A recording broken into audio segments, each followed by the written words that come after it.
Thank you, Mr. Chairman, and my colleagues from Minnesota. I want to thank you all for inviting us up here to a land with so many people with so many funny accents. Y'all all sound different than we do. Despite the fact that we sound different, I have noticed some very common threads that exist between farmers and producers here in Minnesota and those back home in Georgia. These are family-owned businesses in many cases that are based on a few things. Number one, you want a vibrant economy where you can provide for your family in. You know, you want to be part of a community with being a decent, safe place to live. You want a brighter future for your children with a strong, good education, preparing them for 21st century economy. And you want the freedom to be who you want to be in this great country and to be able to speak with a good Southern accent or Northern Minnesota accent, right, Pete? But at the core of that is American competitiveness. Because without a job and a strong economy and an ability to defend ourselves around the globe and here at home, we are weak. And all of the other things that we want for our families don't fall into place if we aren't strong globally. So there's been a lot of focus on trade, but I don't want us to ever lose the fact that we need to be always working on things that make America the most competitive place in the world to invest and do business, and then have the trade agreement come in on top is the icing on the cake.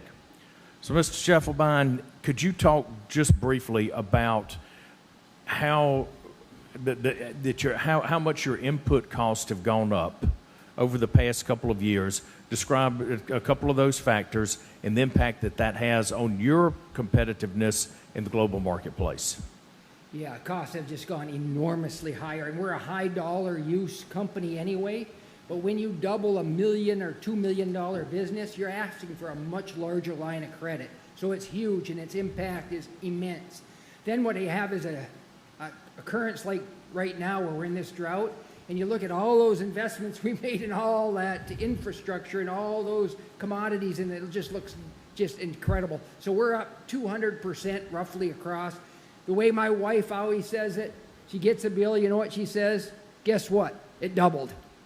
And so that's kind of what we are facing. So we don't need to lose sight of the fact that we need to be lowering input costs for the American farmer so that we can remain competitive around the globe.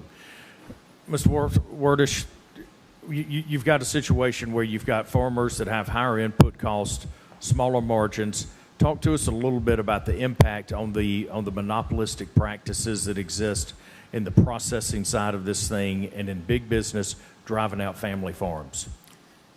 It's really all across agriculture. Mr. Scheifelein, as a beef farmer, does a tremendous job here. But in the meat processing industry, you have the four packers that control 85% of the slaughter capacity. The worst part about that is two of those are foreign owned, not even owned by United States companies. And that, the Packers and Stockyards Act was passed in 1921 because Congress, those of you right in front of us, decided to break up the meat packers at that time. And at that time, there was 5 of them that controlled that 85%. Now we have 4, and like I said, two of them are foreign owned. So we're in worse shape. That puts more dollars, instead of going into our local communities, that went overseas when they made the profits the last few years. We have the inputs on tar. We have a lot of corn here. We have just a few companies that provide all the fertilizer stuff too, and some of it's coming from the Ukraine or the Russia. But the same thing, you just have a few companies that dominate that industry. Tractor, machinery equipment, it's really all down the line. Chemical companies, that's the... So safe to say that we have policies in place that are making American farmers less competitive and more reliant on other countries than we should. And I want to go to one more point here, Senator Bach. You've touched on a couple of things, and in your testimony you said that the policies that the administration is pursuing, shutting off mining in Minnesota, yet opening up agreements with other countries for rare earth minerals, it doesn't make sense. Talk to me a little bit more about that, because it seems to me that we are making ourselves less competitive with the policies that we have in place right now. Well, thank you, Mr. Chairman and Representative Ferguson. if I could digress for a second, Mr. Chairman, I Googled lakes so that we can kind of get the record straight. And if you believe Google, Alaska has 3 million of them. Wisconsin has 15,000. And if you look at DNR's number, Department of Natural Resources in Minnesota, they say we have 14,380. If you look at how many are 10 acres or more, it drops to 11,842. And then everybody agrees Michigan has 11,000. That's right. So That's right. Really big. Thank you, Senator Brock, for straightening that out.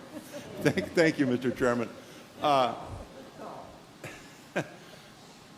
The problem we're creating is it's one of more than being not competitive. It's one of being incredibly vulnerable. I mean, we only have one very small nickel mine in this whole country, and it's in Michigan. It's the Eagle Mine in Michigan. Other than that, we produce none. And little cobalt, little lithium, these metals that are going to be in tremendous demand. The problem is we leave ourselves incredibly vulnerable.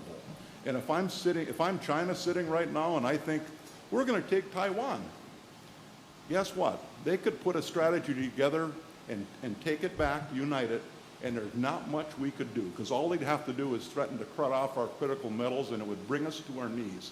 So whether it's a good idea to take it or not, I just think we're giving these other foreign governments incredible leverage over us by not having our own critical metals that we need for our medical devices, for everything that sustains life. And Mr. Chairman, if I could, I think part of the problem in this country right now is a growing number of people have lost their connection to the land, and they don't know where things come from any longer. And you know, the copper wire and the copper pipe doesn't come from Home Depot or Lowe's. It actually comes out of the ground. And I used to tell my Twin City colleagues, many are good friends, that when you get up in the morning and you put the milk on your kids' cereal, you ask them where the milk came from. And if they say the grocery store, you tell them it came from a cow. And I just think, as we get another generation disconnected from the family farms, kids don't understand where things come from. And I think it's creating a real problem for us and a vulnerability for us going forward. Well said, Mr. Chairman. I yield back.